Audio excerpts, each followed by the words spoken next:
आप सभी को नमस्कार। आज मैं गुरु की जो श्रृंखला थी मेरी, जिसमें पहले भाव से मैंने बताना शुरू किया था, तो उसमें मैंने छठे भाव तक आपको गुरु के विषय में बताया था कि छठे भाव में गुरु रहने से कैसा प्रभाव देता है। उसी प्रकार आज मैं जो है आपको सातवें भाव में गुरु अगर रहता है तो कैसा उसका असर पड़ता है, इसके विषय में आपको बताना चाहता हूँ। तो सातवां भाव क्या है? हमारे विवाह का भाव है ना। पत्नी का भाव है, पुरुष है तो उसकी पत्नी का भाव है, स्त्री है तो उसके पति का भाव है, इस तरह से। और ये हमारे पार्टनरशिप का भाव है, प्रेम संबंध का भाव है, सहवास का भाव है। और जो हमारा बिजनेस है, व्यवसाय उसका, और हमारी जो दैनिक आमदनी है, डेली वेजेस है, उसका भाव है। इस तरह से ये सात भाव हमारे भाई बहनों के बच्चों का भी है ये स्थान। तो इस स्थान में यदि जब गुरु बैठता है तो गुरु यहाँ बैठने से थोड़ा मनुष्य धार्मिक हो जाता है, उसमें धार्मिकता रहती है, दयालु भी होता है वो। क्योंकि यहाँ से जो गुरु देख रहा है ये पांचवी दृष्टि से 11वें भाव को देखता है, और यहीं से सातवीं दृष्टि एकदम आपके व्यक्तित्व पर आती है। तो आपका व्यक्तित्व जो है दयालु सुंदर होता है, आप दिखने में भी अच्छे होंगे, और सब कुछ गुरु की बहुत कृपा रहती है उस व्यक्ति पर सातवें घर में। और अच्छा धार्मिक व्यक्ति होता है, स्वभाव उसका अच्छा होता है, और सातवीं दृष्टि के कारण। और यही गुरु आपके तीसरे भाव को देखता है, पराक्रम भाव को, जो उसकी कारक भाव है। वहाँ पर भी देखने से आप बहुत सारी जो लगन से अभ्यास करने पे आपको यश और सफलता भी मिलती है। तो ये गुरु इस तरह का परिणाम सातवें भाव में देता है, बहुत अच्छा परिणाम देता है। और पत्नी को पति अच्छा मिलता है, और पति को पत्नी अच्छी मिलती है।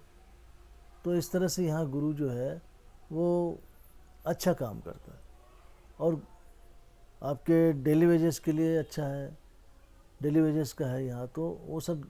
लेकिन एक बात है कि गुरु जैसे कि जहाँ बैठता है उस भाव को थोड़ा कमज़ोर करता है। तो इस तरह से क्या है कि कई चीज़ों में कई बार जब इसकी महादशा आती है, लेकिन दृष्टि में से आपको फ़ायदा है, क्योंकि लाभ भाव को देखा 11वें से, आपके बुजुर्गों को देखा, लाभ फुलफिल आप डिज़ायर को देखता है उस भाव को, तो उसके थ्रू आपको सहायता मिलती है, आपकी इच्छाओं की पूर्ति होती है, लाभ मिलता है, बड़े भाई बहन से, बड़े लोगों से आपका आशीर्वाद मिलता है।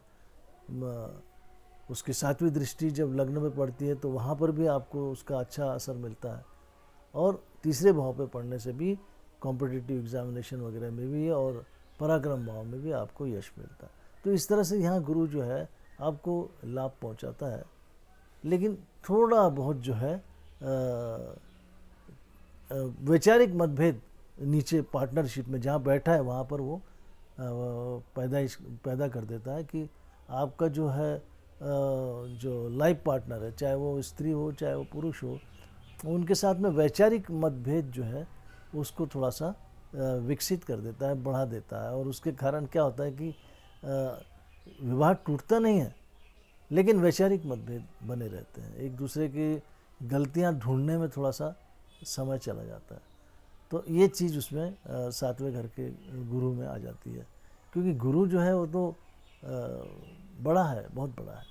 तो वहाँ पर भी आप कुछ बोलेंगे तो व्यक्ति आपके, चाहे वो स्त्री हो या पुरुष हो, जो भी आपका पार्टनर है, उस जब आपके शब्द जो आप बोलेंगे तो वो उसका रिप्लाई आपको ज़रूर देगा, शांत नहीं बैठेगा।